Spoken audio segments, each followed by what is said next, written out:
Hello everyone. तो कैसे हैं आप लोग? आशा करते हैं कि सभी लोग मस्त होंगे। तो दोस्तों, आज हम डिस्कस करने वाले हैं क्लास 11th का चैप्टर 4, जिसमें हमारा टॉपिक है वेक्टर। वेक्टर से रिलेटेड हमने और भी कई सारे वीडियोस ऑलरेडी अपलोड कर दिए अपने इस यूट्यूब चैनल पर। आज हम डिस्कस करेंगे प्रोडक्ट ऑफ टू वेक्टर। ठीक है, दो वेक्टर का हम आपस में कैसे मल्टीप्लाई करते हैं, इस चीज़ के बारे में हम कंप्लीट स्टडी यहाँ पे करने वाले हैं। आपने पढ़ा होगा कि जो भी प्रोडक्ट होते हैं वो दो तरह के प्रोडक्ट होते हैं वेक्टर के। एक होता है स्केलर प्रोडक्ट और दूसरा होता है वेक्टर प्रोडक्ट। या ऐसे कह सकते हो, एक होता है डॉट प्रोडक्ट और दूसरा होता है क्रॉस प्रोडक्ट। ठीक है, इन दो टर्म्स को बताने से पहले हम आपको कुछ चीज़ें क्लियर कर देना चाहते हैं। जैसे सपोज कर लो कि एक हमारा स्केलर क्वांटिटी है और दूसरा है वेक्टर। ठीक है, एक स्केलर क्वांटिटी है, दूसरा वेक्टर क्वांटिटी है। दोनों का यदि मल्टीप्लाई करोगे तो वो हमेशा जो वैल्यू आएगा वेक्टर होगा। ठीक है, यदि सपोज कर लो एक स्केलर दूसरा स्केलर, दो स्केलर का मल्टीप्लाई करने में हमेशा स्केलर आता है।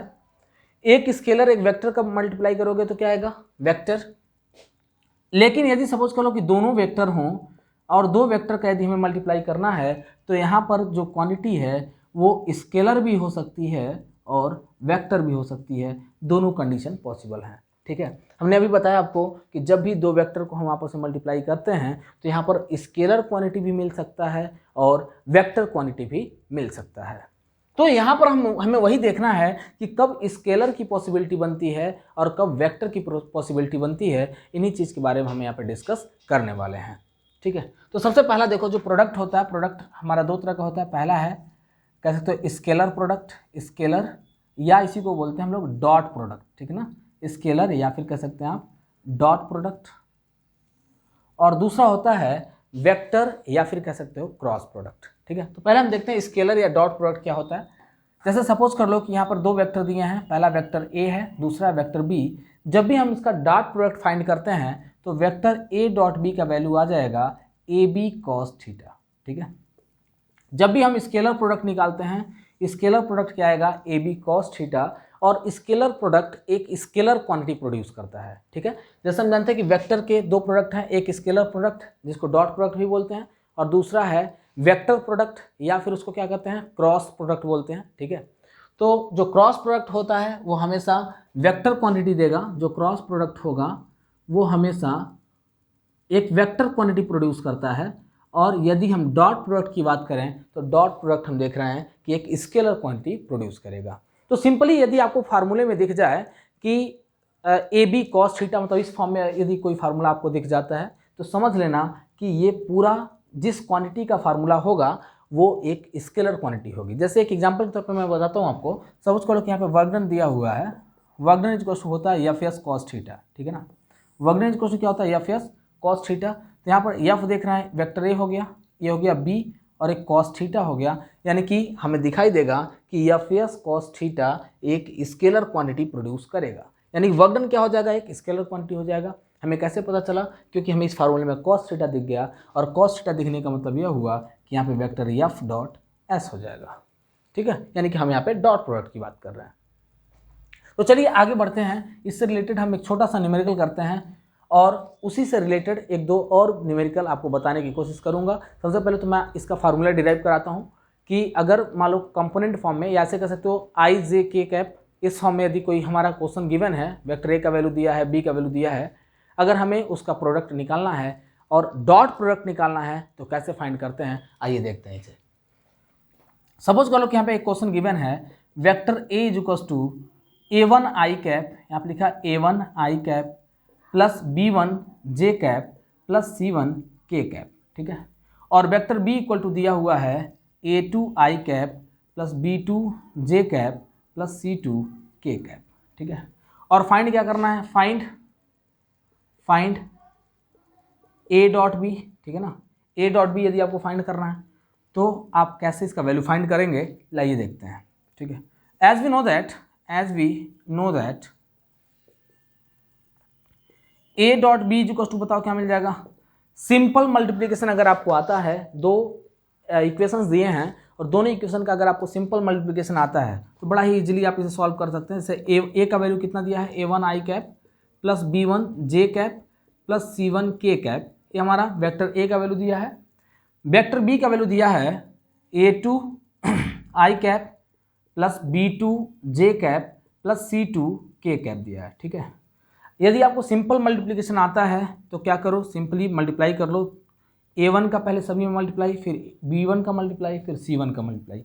पहले हम A1 का मल्टीप्लाई करते हैं तो मिलेगा A1 A2 I dot I plus A1 B2 I dot J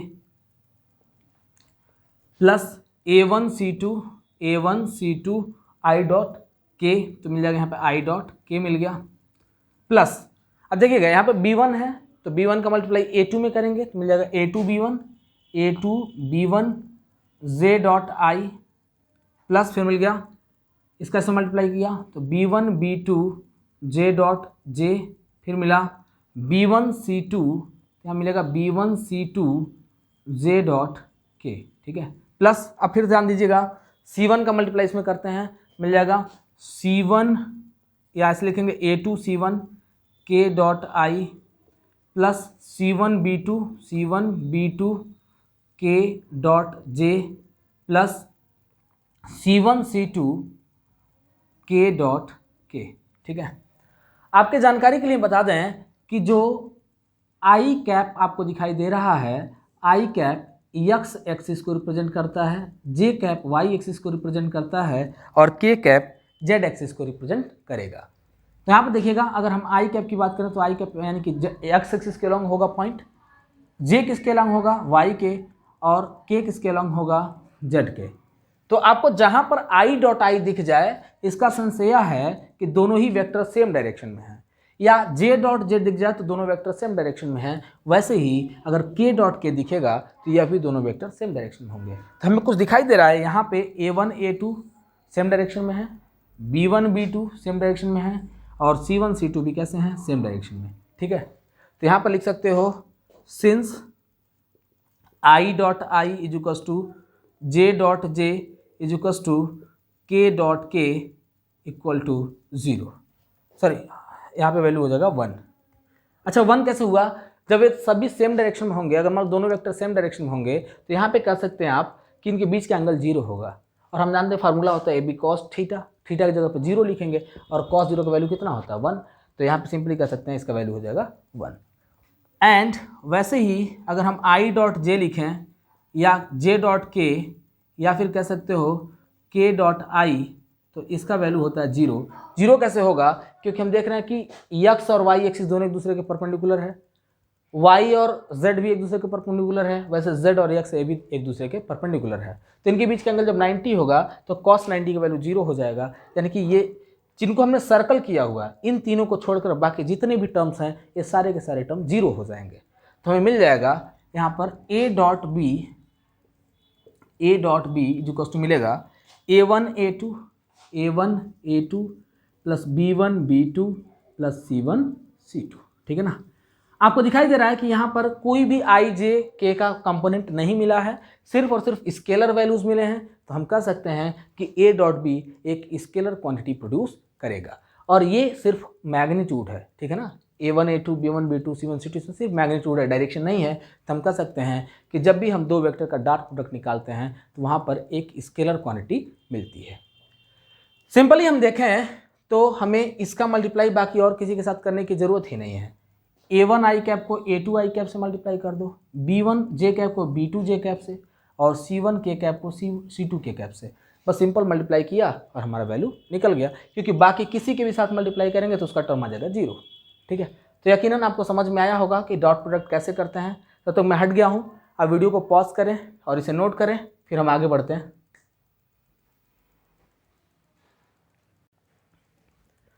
so guys आइए देखते हैं, इससे रिलेटेड हम एक छोटा सा न्यूमेरिकल करते हैं। यहाँ पे एक क्वेश्चन दिया हुआ है, vector A is equals to 2I cap plus 3J cap minus 6K cap, और वेक्टर B का वैल्यू दिया हुआ है 3I cap minus 2J cap plus 8K cap दिया हुआ है, और यहाँ पे लिखा है फाइंड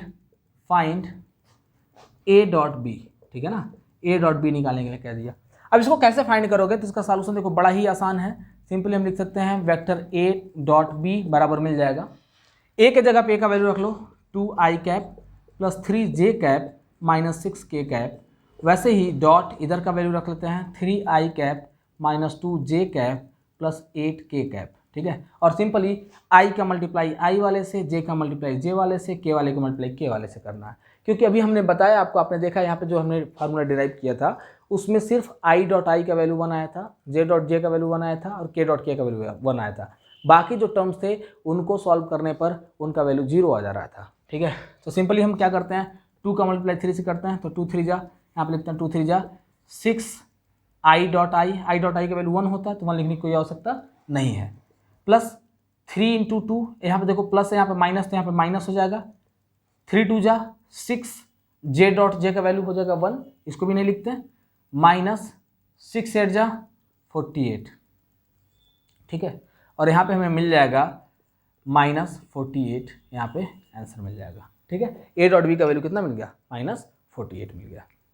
तो ये क्या है, ये जनरली एक स्केलर प्रोडक्ट है। स्केलर प्रोडक्ट निकालना लगभग आप सीख चुके हैं। तो इससे रिलेटेड आइए 1-2 क्वेश्चन देते हैं जिनको घर पे आप बैठ कर प्रैक्टिस करिएगा, आपको और भी ज़्यादा बेहतर क्लियर समझ में आ जाएगा कि कैसे हम लोग डॉट प्रोडक्ट को फाइंड करते हैं। फिर उसके बाद मैं क्रॉस प्रोडक्ट बताता हूँ। यहाँ पर सपोज कर लो वेक्टर ए इक्वल्स टू दिया है 2i cap -3j cap plus के या माइनस के कैप है, और यहाँ पे वेक्टर बी इक्वल्स टू दिया है, वेक्टर बी का वैल्यू दिया है 3i cap plus 5j cap -2k cap, और हमें फाइंड करना है a डॉट बी, ठीक है। वैसे यहाँ पे वेक्टर a का वैल्यू दिया है 3i cap -2j cap plus 4k cap, और वेक्टर b का वैल्यू दिया है 3i cap -5j cap plus 8k cap, ठीक है। वैसे ही एक और क्वेश्चन आप लिखते हैं, वेक्टर a इक्वल्स टू दिया है 5i cap -3j cap plus 6k cap, ठीक है। और वेक्टर b का वैल्यू दिया है 2i cap plus 8j cap -4k cap, ठीक है। आप इन तीनों क्वेश्चन को घर पे सॉल्व करेंगे। इससे जो भी रिलेटेड जो भी आंसर आएंगे आप चाहें तो कमेंट करके उसे बता सकते हैं कि पहले का आंसर क्या होगा, दूसरे का क्या होगा, तीसरे का क्या होगा, ठीक है। और यदि आपको सॉल्व करने नहीं आता तो भी आप कमेंट कर सकते हैं। वैसे मेरे को पूरा यकीन है कि आपको ये लेक्चर अभी तक समझ में आया होगा कि डॉट प्रोडक्ट हम 2 क्वांटिटी का कैसे फाइंड करते हैं, ठीक है। तो आइए अब हम देखते हैं कि 2 क्वांटिटी दिए हुए हैं और दोनों का अगर हमें क्रॉस प्रोडक्ट निकालना है यानी कि वेक्टर प्रोडक्ट निकालना है तो हम उस वैल्यू को कैसे फाइंड करेंगे। तो तब तक मैं इसे इरेज करता हूँ, नोट करिए आप, फिर मैं इसे इरेज करता हूँ, थोड़ा स्पेस की जरूरत पड़ने वाली है। सो गाइस नेक्स्ट देखते हैं हम क्रॉस प्रोडक्ट ऑफ 2 वेक्टर, ठीक है। 2 वेक्टर का हम क्रॉस प्रोडक्ट कैसे फाइंड करेंगे। तो आपने अभी देखा था a क्रॉस b का वैल्यू था ab साइन थीटा। हमने प्रीवियस वीडियो में शायद इस चीज़ को बताया था कि जब भी हम लोग क्रॉस प्रोडक्ट निकालते हैं तो a क्रॉस b का वैल्यू होता है ab साइन थीटा होता है, ठीक है।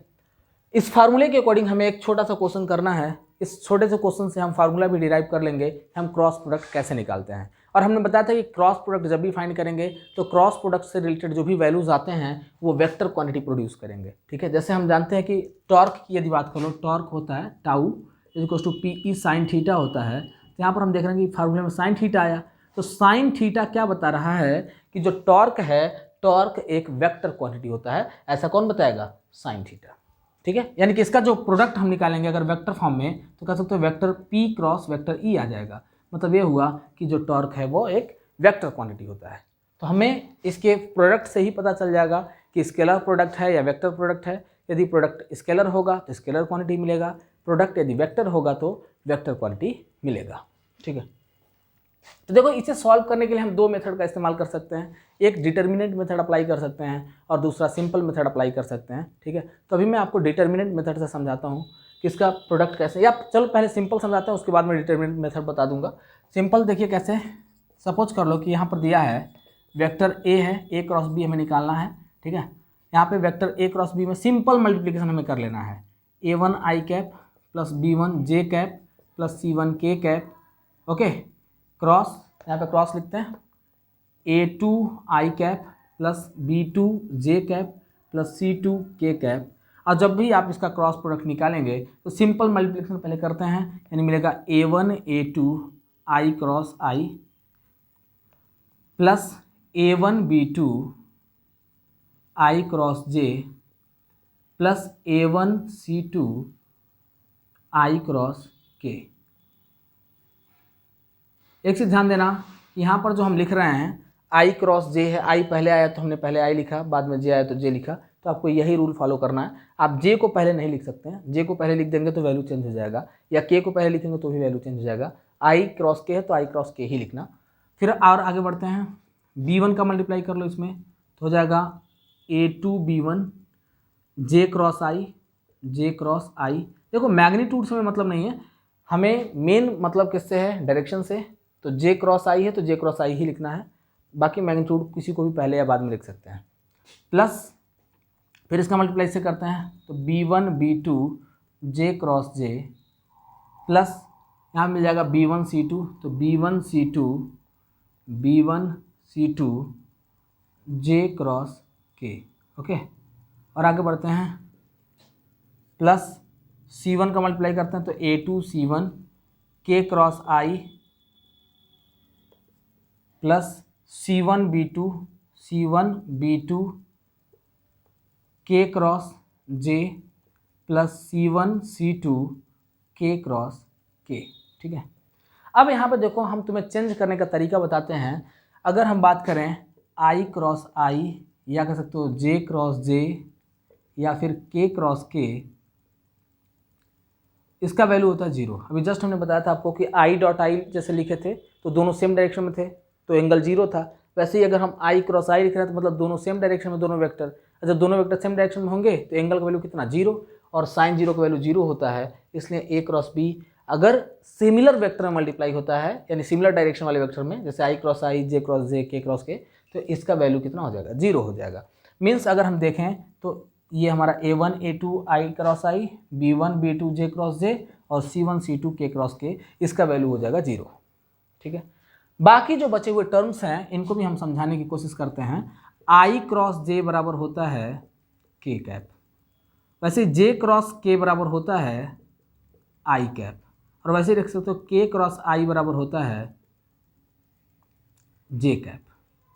ठीक है ना, और कहोगे कि सर अभी आप कह रहे थे कि यदि हम आई क्रॉस जे लिखें तो के होगा, अगर जे क्रॉस आई लिख दें तो क्या अंतर होगा। तो देखो अगर जे क्रॉस आई लिखते हैं आप, जे क्रॉस आई का वैल्यू हो जाएगा माइनस के। ठीक है ना, वैसे ही अगर हम के क्रॉस जे लिख दें तो इसका वैल्यू हो जाएगा माइनस आई, और अगर हम आई क्रॉस के लिख दें तो इसका वैल्यू हो जाएगा माइनस जे। तो इस सिंबल को आपको याद रखना होगा कि अगर हम आई क्रॉस जे रखेंगे तो के आएगा, जे क्रॉस के आई आएगा, के क्रॉस आई जे आएगा। और वैसे इधर भी ये टर्म्स दिए हुए हैं, फार्मूले हमने बता दिए आपको, ये चीज़ याद रखना। तो अब क्या करते हैं, आई क्रॉस जे की जगह पर इसका वैल्यू रख लेंगे तो मिलेगा A1 B2, आई क्रॉस जे की जगह पर बोलो कितना रख लें, के कैप हो जाएगा। ठीक है, प्लस यहाँ पे देखो A1 C2 आई क्रॉस जे है, सॉरी आई क्रॉस के है, और आई क्रॉस के का वैल्यू माइनस जे होता है, इसलिए इसके सामने हम माइनस लिख लेते हैं और यहाँ पर हो जाएगा जे। प्लस यहाँ पे देखो A2 B1 जे क्रॉस आई है, और जे क्रॉस आई क्या कहलाता है, जे क्रॉस आई इधर लिखा हुआ है ए आई है। ठीक है ना, तो जे क्रॉस आई हो जाएगा माइनस के, तो यहाँ पे माइनस के है तो इसलिए हमने माइनस लिख करके इधर के लिख लिया है। और आगे बढ़ते हैं,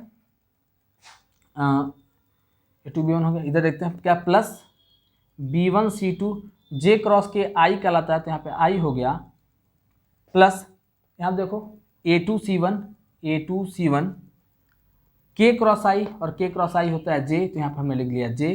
ठीक है, और यहाँ पर देखिए मिल जाएगा आपको C1 B2, तो यहाँ पर लिखा C1 B2 के क्रॉस जे, जरा देखो के क्रॉस जे क्या कहलाता है, माइनस आई, इसलिए यहाँ पे हमने माइनस सिंबल लगा लिया और यहाँ पे हो गया आई कैप।